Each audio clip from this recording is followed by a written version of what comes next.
Welcome to the Leeds Rhinos Podcast, episode 12. It's our Thursday edition. That means it's Q&A. We'll have some questions coming up later on from fans asking things that are going on around the club, and we'll get you those answers direct from the people that matter. But we're also got a special guest joining us today. My name's Phil Daly. I'm the head of media and PR here at Leeds Rhinos. I'm delighted to be joined by our former player, captain, assistant coach, all-round legend, youngest player to ever play at Wembley, Francis Cummins. Thanks for joining us on the podcast today. Unfortunately, it's a sad occasion that you're here. We're going to talk about the great man, Doug Laughton, who passed away earlier this week. And of course, Doug was the man that first signed you here at the club, Fran. Yeah, he did. Yeah, I'd obviously been a fan of the club for most of my life, but I did a little bit before with David Ward, so they invited me up a little bit. But Dougie was the one who came on the touchline and signed me on. Yeah, and there's been tributes paid all week, particularly, as you can imagine, there's a WhatsApp group that's got a lot of ex-players on there, a lot of them that played under Dougie. There's some stories going around on that. Everyone's got their own special memories, but an incredible career for Doug Laughton. A lot of people of a certain generation remember him as a coach and the incredible success he had at Widnes in particular, but a fantastic player, 15 caps for Great Britain. He was a member of the 1970 Ashes winning squad, 79 appearances for St Helens, 185 for Wigan, 186 for Widnes. He was the 1979 Man of Steel.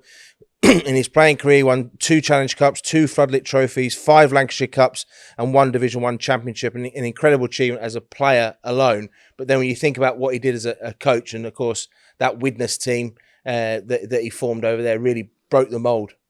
Yeah, I think no doubt the coaching ability, but the talent he could pick, especially from rugby union.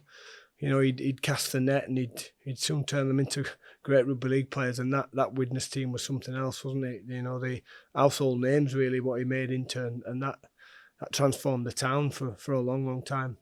Yeah, you look at his record as Widnes coach. He actually had 3 spells at Widnes either side of his time here at Leeds.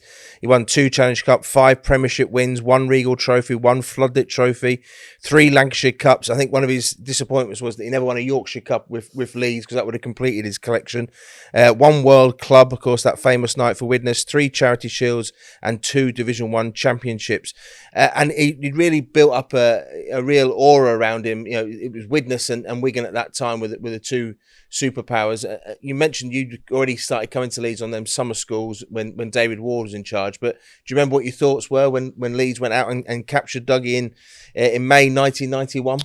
Well, it was a bit of a shock, because I think Leeds, they bomb out in the Premiership in the semi-final. I think David left the day after. But he was the biggest name, wasn't he? I think you wouldn't have thought they'd probably get him from Widnes, but he was the biggest name around, and you thought, you know, and you hoped that he'd bring the success he had at Widnes over to Leeds. What's your earliest memories of meeting Dougie? Obviously that game in Dewsbury that we played the game, we had a little chat after, but then he invited us up the week or two after. Yeah, daunting really, because he wasn't the easiest person to understand. You know, how he talks, you had to really listen to that Widnes accent and you know, Saints there, the accent he had. So it was very difficult, and it never changed really. You're always in awe of him, and it's the boss. Whereas he didn't act like that. We probably just commanded it. So it was he didn't have big in-depth conversations with him, but he'd give you little bits here and there. I think for me, that it wasn't till probably maybe a year or 2 after when you start to get to know him a little bit, where I think of funny stories. I mean, there's loads of stories in the WhatsApp group, and not most of those aren't true, but they're very good stories. But he'd have a bit of fun. I remember the Aussies training out here, and it was meant to be a closed down stadium, and we're in the tavernas, and with the mirrored glass, so they couldn't quite see in, but as apprentices, we're all about 5 or 6 with him watching them train, and he's looking for tips or whatever it was, but he was knocking on the window to try and wind them up, and he's in fits of giggles. That's the first time I ever saw him really like that, because normally when he'd have that sort, it might be over a beer after the game or something, but you never really saw that side of him, because when he walked in as an apprentice, you just sat down, you were quiet, because he was in charge of the whole club. And that was one of the systems he brought in, the apprentices. His book there, where he talks about when he arrived at Leeds, he was expecting there to be a big conveyor belt of young talent. That had started, but hadn't really taken off in terms of a formal process and things like that. You were one of the early apprentices. Talk us through what did it involve being an apprentice? Yeah, like you think of football apprentices, it was that. It was YTS, so it was 29 quid a week or whatever it was. Went up to 35 when you were 18. But live like a king on 35 quid. Of course. You got a bus pass though, which helped coming from Dewsbury. Monday it'd be cleaning the boots. You'd obviously the players would play the day before. You clean the boots. You'd obviously train. You'd have bits of training, but we did all kinds of stuff. I remember moving the barriers on the Eastern Terrace into place. There was the posts on the old training, but we had to take up and down. We would use it as a bit of labourers, but we were able to do more training because it was then because the game was generally part time. There was bits you left school, you needed a trade, and I was all set to be a bit of a shop fitter, doing an apprentice in that and train. And it wasn't till Dougie spoke about it. My dad just said basically, why don't you just give it a go? If it don't work out, you can always go do it after a year or two. So I did that around the place. With all the rest, there was 2 years, obviously, the first and second years. Some good old names, obviously, great friends I've got. Graham Allroyd in the year above, Paul Cook, Matt Schultz. Lots of, my year was Nick Fozzard. So we had some characters in there. Moss came a little bit later, but around each other. So you can imagine the stuff that's getting on, some of the funny stories. Things that come back to mind is Nick Fozzard, he wasn't quite the tightest man. He was probably second or third behind Alan Tate and Key Senior, but the tightest man ever. And he great on people after a while. So I locked him in a container, and I thought it was quite funny for half an hour. He's in there about 4 hours. And it was red hot as well. So that was one of the things we used to get up to. But being around it, you'd get a bit more training. You're around Dougie as well, so it weren't that long into my time at Leeds where he basically said, well, do you think you can play a wing? Because I'd signed as a standoff, and it was moulded mainly as a centre. I was in the centre with the academy thinking Graham Allroyd's in front of me. And it was one of those moments where I'm glad I said yes. Yeah, I could play wing. I haven't played wing for about 5. Yeah, I could think I'd play wing. And I got in that way. But he was very good. He was very good that way. Talked about footwork and speed and sizing people up and looking at their ankles and calves and all that. And he was smart that way. It's now that I'm actually coaching myself. Didn't give you loads of pointers. I think, and this is what I'm thinking where we are now, we're probably coaching with an inch of their life. He wasn't that type. He was more like a football manager. The more I read about Brian Clough, they're very, very similar. Very similar in that, the story about Trevor Francis asking Brian Clough, what do you want me to do? And he just said, no, son, I've paid £1 million for you. I'm not going to tell you how to play. You should know. It was along that lines, and I think that's what his great strength. He was bringing players in to fit what he knew could be a good team. It weren't a Crosses and O's team. It was, I think of some of the players we had. And once they were on, once they hit it eventually, we got to a final. We didn't go the full length, but he started to put some great stars over and some great talent together. Yeah, and he gave you your debut against Hull KI. You come off the bench, scored a couple of tries. Dream debut? Well, it was after the first tackle. I got my nose broken straight away. So I'm 16-year-old, I think it was Bright Sodju who caught me. So I'm covered in blood thinking, what am I doing against these? So the first try was very good. But I just fell over the line, which is I couldn't wait to get the ball down. Second one, a bit of a gallop. But it was all set up for Marcus Vass's debut because it was his birthday, around his birthday. And he was the best player at our age. He was a one, and it was an injury during the week where the conversation said, do you think you can play a wing? Yeah. Anyway, I'm on the bench and got another wing. So it happened pretty quick there. And I think that the club was changing at the time. So I'd obviously supported the club. I used to watch the A-team and everything. So I could, and there were a big clear out before. He got rid of a lot of players who he must have just thought of no chance of playing first team. So we ended up playing academy and A-team. which were great, as in you got, what was it, something like £30 for academy and £80 for A-team game. So, you know, I'm flush. But I think we played 27 games before Christmas. So there just weren't enough players, which probably helped us in a way. And he gave me about 4 days off, late in maybe early December. But what he was very good at, said, don't worry, you're playing against, I think it was Widnes away, so I played in the centre against John Devereux, so I thanked him for that. But after that, I was in pretty much every week. And it was a dream come true. Yeah, and you mentioned the fact that he got us to Wembley twice in his time, and you know, the first time since that back-to-back wins in 77 and 78 that Leeds had got there. And I know, speaking to people who were around at that time, particularly that 94 fight, it felt like a weight had been lifted off the club getting to Wembley. Yeah. And of course, that came on the back of that famous win over Saints at Central Park. And you were just 17, and you came into the side that week. Paul Cook dropped out, and you came into, the side. I can't remember Paul Cook being in front of me that year, but maybe that's what other people say. Sorry, Cookie.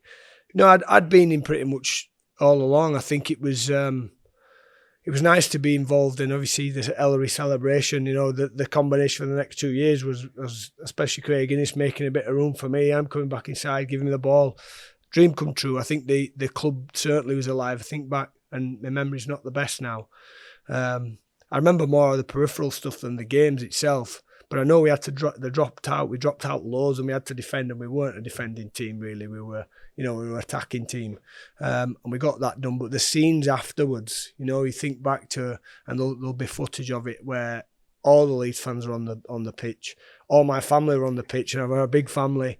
The scenes at the stadium the day after with the queues for tickets, and it really came back alive. The club, it really did. I think it galvanised everyone. We weren't quite good enough to beat Wigan, but I don't think anyone was at that time. It was almost a Great Britain team, weren't it? But it certainly captured the imagination. It got everyone going, and it started to build towards where the club was starting to go. Yeah, and looking ahead to that 94 Cup final, go back to the semi-final, the lovely, those shots that are in the dressing room, the old dressing room at Central Park. We were all celebrating, lovely seeing Dougie and Ellery, and we'll come on to Ellery later on in terms of that combination with them two, how they work together. But in terms of Wembley, obviously you get the chance to play at Wembley. He's got no doubts about, you know, age is just a number he's putting in there. But what did he talk to you about in his book? He says that he spent a lot of time making sure that you and Graham Orrow weren't nervous going in, and actually you guys were the calmest out of the entire group. It was the senior guys who were more worried about it. Yeah, I think so. I think, I mean, there's the stories, and they are true. The night before, so we've gone down the hotel, and we're just nervous, energy kids, not worried about the day after really. But we've done everything. There's a bit of croquet lawn. We've played croquet. We're knocking the balls into the hotel. I remember Paul Fletcher pulling me off the tennis court at about 8 o'clock. So we're just filling a bit of time. What are you doing? You're playing. Get in. So it was that, and I was fine. Up until I were in the changing rooms. I'm seeing like Gary Schofield really nervous, which he never really was. Or you could see that the senior players are nervous. So then that's the time when hang on a minute. But I think as a youth, you just exposed to it. I can remember bits of it. I remember being hit by the wall of sound when you come up that tunnel. Obviously, simply the best. It's not played as often now, but when you hear it, it takes you straight back, and it lifts the hairs on the back of your head. And it's 12 months prior to that, I played in a Yorkshire Cup game for the school at Halifax Rugby Union. There's about 25 people there. We did win the game. 12 months later, I'm playing at Wembley. And now we are talking about dreams come true, and almost it's a bit surreal. But what a great achievement, what a great experience as well. Not only for me, it's for my family and everyone else, and the supporters will share in that. The occasion, and we look back now, and there's people not here with us, and you know you treasure those moments. And do you remember Dougie's reaction after the game? Obviously, he was a natural born winner. Do you remember his reaction after the game? Did he put his arm around you? Did he, or was he disappointed we hadn't got the job done? Yeah, I think he was disappointed, but we came back, didn't we? We had a go because early on it looked like they were going to run away, and we came back. there's some really good stuff before, and he didn't say much to me. He did the days before, but then just before he went out, he put his arm around me and said, "Listen, kid, don't worry about what's going to happen in the next 80 minutes. You're going to be playing next week, so just go and enjoy it." It's a nice thing, you know, and I'm probably that nervous that off I went, but you're thinking back, it's those little touches that he were good at. It were, you know, what I liked about Dougie, he didn't treat people the same. He didn't. So he let Alan Tate get away with him, you know, all kinds of stuff. He's going home for a few days to Kel. So he allowed that to happen. It'd be harder on some, and they were fine with us because we were just young kids just living the dream. And, you know, I think he'd probably orchestrated Ellery speaking to me when we had the walkthrough. So that bit of keep your head down, don't be waving to the crowd, those days are gone. You just get your head down, and once you get an early touch and you'll be fine. I'm not sure any of us were fine, but it was a good time. Great stuff. I want to hear some more stories, particularly around Ellery and Dougie and how that combination worked. Sure, we've got our first question for the Q&A edition coming up now. And this one's, we put it to Elite Pro Sports, Lee Jenkinson from Elite Pro Sports, about how we stock the shop and where certain items are available. And we'll hear from that now. Our next question was sent in by Ian Torley and Heather Smith, and it was regarding our stock levels in the shop here at AMT Headingley with our partners Elite Pro Sports. And Ian and Heather asked, we've been waiting to purchase some of the principal training range, but it's been very disappointing that the sizes we have been looking for haven't been restocked since November time. We've checked online regularly in both stores, at the ground and Oxon shops at Junction 32, and the size options have just been going down and never seem to be restocked. This has meant that a Christmas present couldn't be bought, so an online gift voucher had to be bought instead, on the hope that surely before the season started the stock would be back in. Just don't understand, especially with it being the current principal range. Also, seen this issue been raised on a few fan pages. Well, thanks for the question, Ian and Heather. And we went to Lee Jenkinson, who's the CEO of Elite Pro Sports and a great partner of the club. And we worked really closely with Elite Pro Sports around our kit. And we dropped Lee an email, and Lee's replied to us to explain the situation. The main drop, which forms the players and coaches training range, is signed off and ordered around 6 months in advance of it actually being available in store, meaning the range that's launched in September-October time was actually signed off and ordered last March-April. The sales of this year's range, when it was launched in October, were unprecedented and led to a couple of garments within that range selling out quicker than anticipated. Whilst we still have good stock levels across the majority of items within that collection, every effort is always made to have a consistent amount of stock available within the time frames it is expected to sell. However, sometimes a range can either sell quicker or slower than envisaged, which can lead to stock selling out, or in some cases being left with excess stock. The model, which has always proved successful at the Rhinos, is by having multiple ranges that drop in store at various times throughout the year, so we try to ensure that all times of the year we have varied stock styles and ranges that appeal to as wide an audience as possible. Well, hopefully you found that interesting and informative, and it gives you a better insight into how Elite Pro Sports run the shop here at AMT Headingley. Frank, you were talking about how Dougie orchestrated Ellery speaking to you before and using his experience. They were very much a team together, weren't they, in terms of Ellery sort of being the coach on the field with Dougie in the stands. I mean, first of all, do you remember when Ellery signed? Obviously, Dougie was a big factor in obviously Ellery coming across the Leeds. Yeah, well, as a Leeds fan, obviously, and there's some, and we've talked about it before, there's that footage of Wigan winning the championship out here. I'm sat behind him. I'm glad I've got a right face on because I'm just sick of seeing Wigan beat Leeds. But when they signed him, he's one of the best players in the world. He was getting older, but it was a big statement, wasn't it? A big statement that, Leeds are having a go here. And I think Ellery was a player that it was about actions. I think he'd speak but he wasn't a ranter and raver. He didn't give loads of information. It was what he did and how he trained. And I was very lucky, I think, and I can still picture myself. The A team or the reserves or academy had to change in their way, changing them. We didn't go in the first team dressing room. I did. I kind of had to get the boots to clean them, but he didn't go in. And I've been invited in a couple of weeks before to do training. I'm stood there in the doorway, what seemed like ages. And I'm looking around the old changing rooms from left to right and looking, there's no gaps. And there's Ellery in the far right-hand corner. and there's a biggish gap next to him, and I can't go sit next to Ellery Hanley. And I'm looking again to see him waiting, and all of a sudden he just beckoned me over, and I sat next to him for the next 2 years, which were brilliant. Not that we had loads of chat, but he asked how we were and all this, but he come and did his thing. But I was able to train with him because I could run.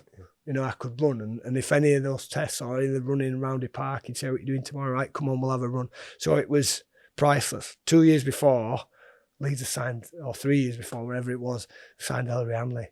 I remember, I think I'd rolled my ankle, and Leeds said, "Come and get some treatment." I'm only about 14 or 15. Ellery's getting treatment on the next one. Just couldn't speak. I couldn't even tell him what was wrong with me. I'm just looking at him, because he was household name. And he probably is one of our famous players still, isn't he? I think if most people remember Ellery Hanley, and I got to chat to him of sorts. And how did that work with him and Dougie in terms of?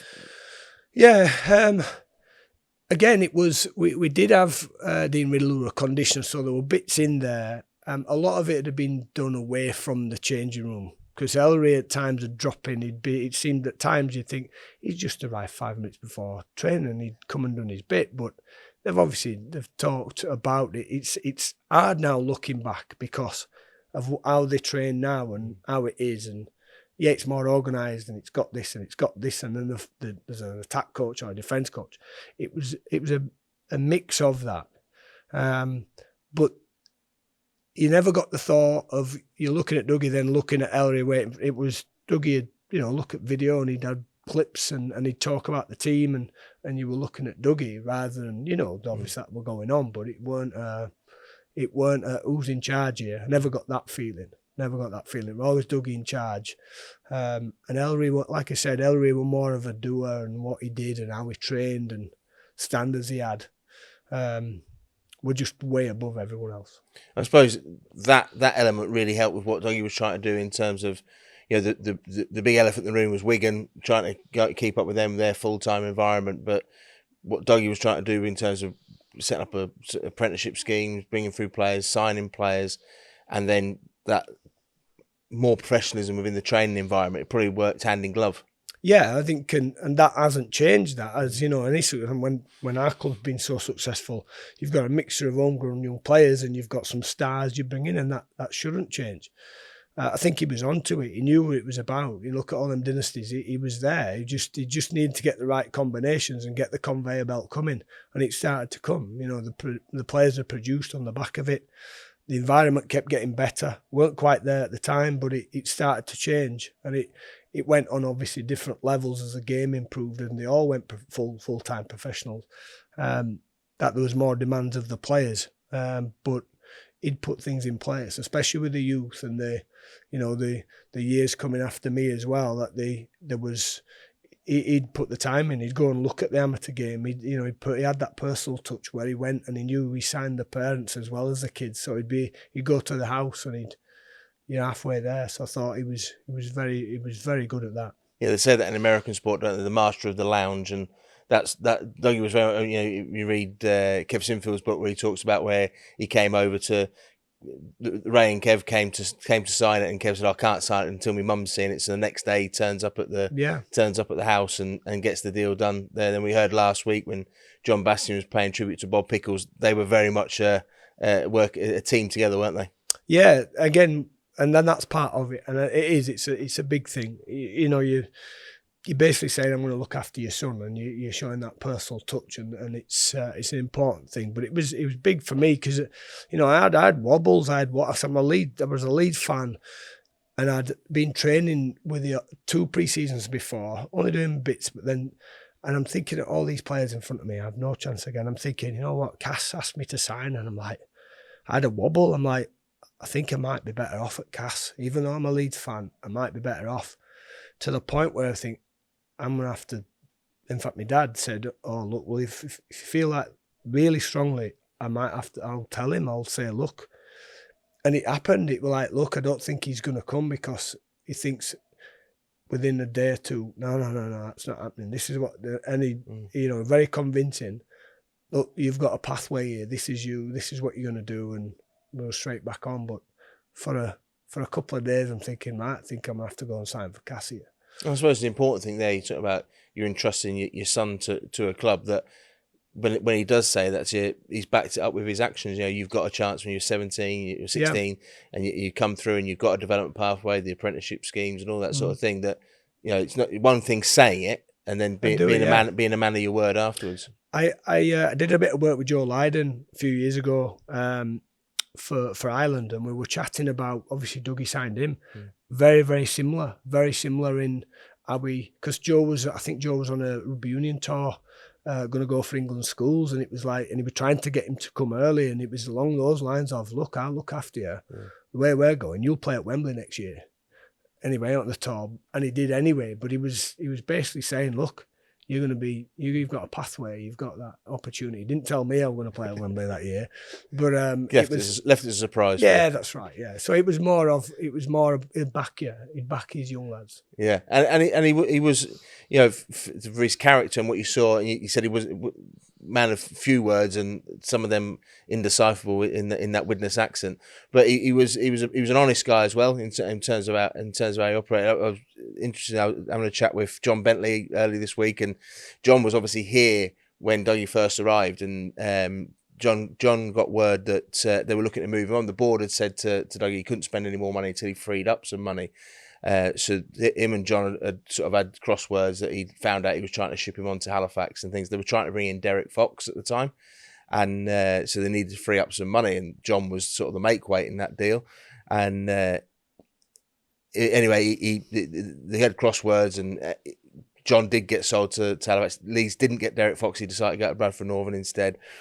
Years later, John was playing for Newcastle Falcons, the rugby union team, with Alan Tate, and they were due to play at Waterloo away, and they travelled all the way down from the northeast, and it got called off, pitch unplayable. So they're going back, and Tate knew a local pub where they could call in for some light refreshments on the way home, and lo and behold, Dougie was sat in the corner, and John thought, they hadn't really spoken since he'd left.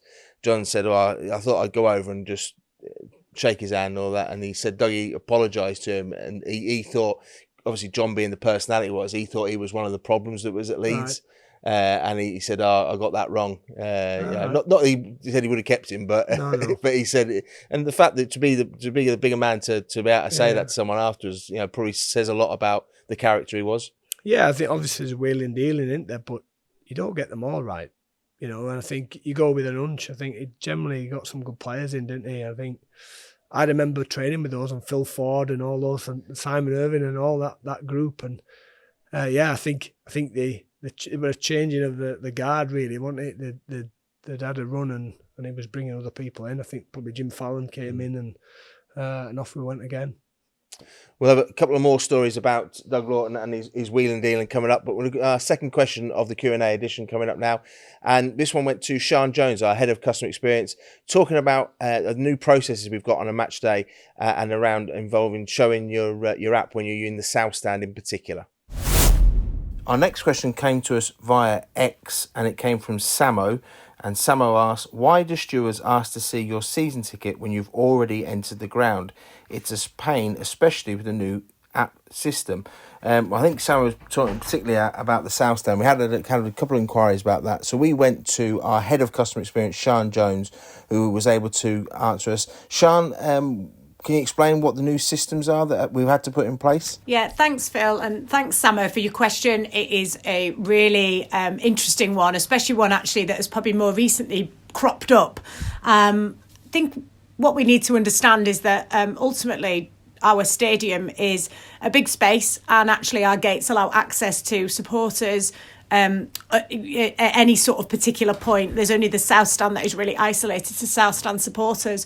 And what you've got to understand is that obviously everybody buys tickets for seating and standing areas, and in some cases you've got to go through a standing area to get to a seated area. And equally, there might be some people that have got standing that think, I'll just have a quick go and go to that seated area. And ultimately, there is a ticket price difference between those two areas, be it a season ticket or a membership.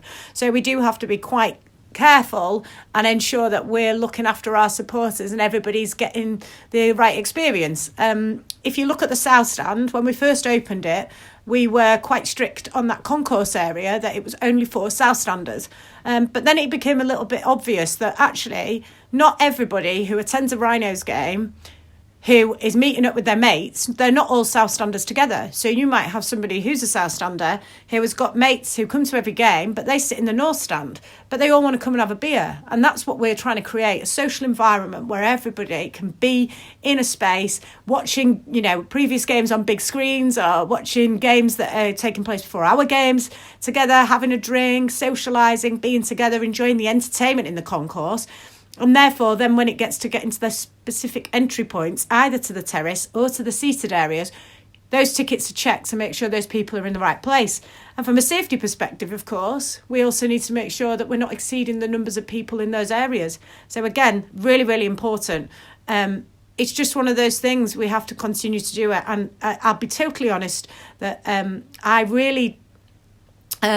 been to places before where it's been important to show you tickets whenever you go to different places, and actually I don't mind it, and I really didn't believe that it was maybe such an issue that would cause probably so many people to ask those questions. So it's a really good point, and I'm really pleased that you've brought it up, and it's great to be able to provide that answer, and hopefully that goes some way to help you understand that we've done it for the reasons why we've done it, and hopefully they are the right reasons. Thanks for that answer, Sean. Hopefully that explains things. Make sure you get down nice and early on Saturday evening, kick off 5:30 for the game against Wigan. We will have a minute's silence before the game for Doug Laughton, and also remember Bob Pickles as well. So get down early, get into your position in the South Stand if you're heading into South Stand nice and early, so we can show due reverence to these two men who served the club with such distinction down the years. You mentioned earlier about the wheel and deal, and particularly rugby union players that Doug was famous for spotting. You think of a Fire coming up and at Widnes and various other players over the years. One of the big ones that he didn't quite get over the line, when you think back now how huge it could have been, he was really close to bringing Jonah Lomu over to Leeds Rugby League. Do you remember that time? Yeah, I think probably after that. I mean, we know you know how it works, Phil, as well, but I think they probably traded off that for the next 5 years. Whenever a bad time, it looked like Jonah Lomu was coming this time, so they'd mention him and mention another player we'd never heard of, and they were going to sign him. But yeah, I think he had a lot of connections. I think he'd be at the Rugby Union World Cup, and Van der Vestes, and they're all them at the time where it seemed like it was all going to happen. I think he's had some great signings over the years, and I think it was probably drying up because they were dead set getting paid more in Rugby Union than they were in Rugby League, even though they hadn't quite turned professional yet officially. But yeah, I think he was another worldwide star, wasn't he? When you thought, if Leeds get that, then it's a different level. But I don't think they had enough money in the end. Well, it's one of these. The story and the retelling gets a little bit better every time. But I remember when I first came to the club, being told about they'd done a deal, and there was Adidas were going to do some, and then the what was it? Harry Ramsden's were going to do a giant fish. They were going to sponsor it. It was going to be called the Jonah. McDonald's were involved in putting a load of money into it. And actually, I think you can find it on YouTube. There's a press conference when he eventually signs back with the All Blacks after that '95 Rugby Union World Cup, where he became worldwide famous and running all over the top of the Underwood brothers on a constant basis and that sort of thing. The actual press conference, his agent says, "I can confirm that Jonah's not going to Leeds." So there's a gem of truth in the story. But if you remember at the time, it was all manner of clubs we went to, both in Australia and over here. The Dallas Cowboys, I think, made a play for him and things like that.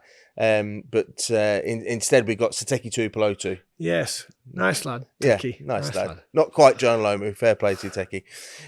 But in terms of stories, have you got a favourite Dougie story? There's lots. There's lots I can't really share because they can't really translate them into presentable English. There's a really good one, I think. There's a good one. I said this on the radio the other day, I think, and I wasn't there, so it's one of those. But it's he liked to go in the Lawnswood Arms, and anyway, there's some guy in there who was a bit well-to-do and talked to Mr. Laughton. Tell me about motivation. And he looked at this guy and he said, and he was there with his son, and his son didn't look like an athlete and all that. And he looked at his son and he said, "Right, okay, if I took your son outside and beat him up, would you jump in and help him? And he said, yes, of course I would. That's motivation. Walked off. Brilliant. It was those things all the time. And he had a sort of for all the success. He had a funny relationship with Leeds fans, didn't he? Speckies used to always call them, and the Barmy Army. And didn't he named something the Barmy Army and it upset a load of fans? You know that story? No, I don't. But I do know. I remember him throwing the season tickets down at him, and he was picking them up and putting them in his pocket. And the scally as he is, I'll sell them. He didn't, but he was saying thank you.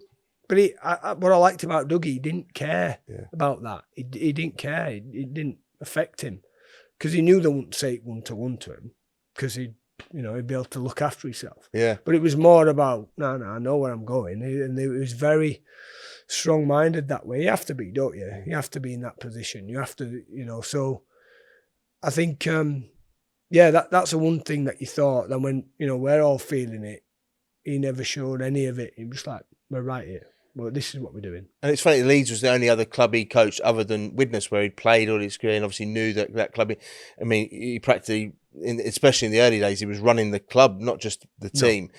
So to be so sort of part of the furniture at Widnes and to be at Leeds, it must have been a strange situation for him at times. Yeah, I think it is. I think the game's not like that anymore because it can't be, but you'd have to be constant. You're constant. So while we had, Ken Bond who looked after the apprentices on the admin side and all that, Dougie knew everything what was going on. And very similar, again, a name dropping, but I had a day with Alex Ferguson years ago, and he was the same thing. He was talking about when he was probably at St Mirren, where he did everything. He was ordering the pies. To that point where he was in full control. He needed to be that.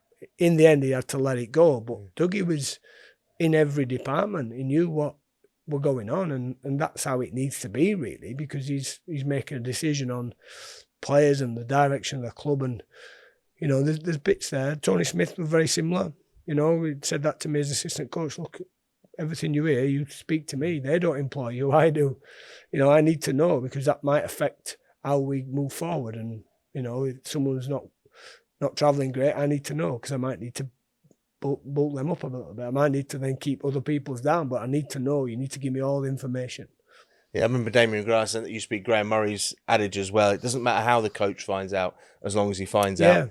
So able to have control of that. In terms of, you mentioned a bit earlier on, things that, is it a different era and the game's changed, but are there things that you learned under Dougie that you still use to this day? I think it's, and I only did this last week and it came out of my mouth and I thought, oh, that sounds like Dougie. I was talking to a player who probably struggling for a bit of form or is not getting to play, and it were like, you want to give him and I just said, just do what you're good at. Just do what you're good at. Don't worry about anything else. I'll take that. And it was like, that was 30 years ago. That bit's really strong. Yeah. When our job, and I've got the academy at all, I'm trying to give them everything, trying to give them the full lot to make them an all-round great player. But sometimes you just have to do what you're really good at. And it might be that you might not be great at this, but he is next year. And he'll do that for you as long as you do this for the team. And I think that's where he was. He knew, well, he didn't show you everything. He weren't like a field coach where from Monday to Friday we did all these drills, and it weren't about that. It was about, right, you'll all work hard, but you're going to have to carry, and you're going to have to, you're there to score tries. You have to catch high balls. That's how he really ran his teams. And sad, but strange quirk of coincidence that obviously within a week of each other, him and Bob both passed away. They were a duo together, weren't they, Bob Pickles and Doug Laughton in those early years? Yeah. Well, like I said, Bob came in a little bit later, not long after, but. So I knew Ernest will be through, but Bob was stood on the touchline that game with me, and obviously then they worked really well together, didn't they? I think the talent they unearthed, and Leeds were the main show in town, really. They were going to Hull, there was all over Europe, there was even going into Lancashire, and they did that for years. Obviously it's ebbed back a bit because there's more clubs at it now. So, and there's rules then later on. But they knew the talent, they knew where it was, and they knew what they wanted. Thanks for that, Fran. Fitting tribute there to Doug Laughton. And don't forget to be down here nice and early on Saturday for the game against Wigan Warriors. Kick-offs at 5:30. We'll have a minute's silence beforehand. So make sure you get down, get in position, and we can show due reverence to Doug Laughton and to Bob Pickles, who also passed away in the last week. Two men who gave great service to Leeds Rugby League down the years. Don't forget to give us a 5-star review wherever you listen to your podcasts. Leave us a rating, a comment in YouTube, and subscribe to make sure you keep up to date on everything we have coming from Leeds Rhinos. We'll be back on Monday with the review of the Wigan game, hopefully on the back of a famous victory against the Warriors. One of the questions we were asked around YouTube was whether we could have commentary on our matches from the reserves and scholarship teams going forward. Let us know if that's something you'd be interested in. One of the models we're looking at is potentially having a subscription, a monthly fee that you could pay so that you could watch those games back in full with commentary and all that sort of thing. Obviously, we've got to pay for these things. There's a service charge and things around that. But if that's something you'd be interested in, leave a comment, let us know, and we'll take that forward and have a look at ideas around that so we can continue to give you even more services from Leeds Rhinos going into the future. In the meantime, thanks for joining us here on the Leeds Rhinos podcast. Thanks for being with us, Fran, and we'll see you on Saturday evening here at AMT Headingley when Wigan Warriors are in town.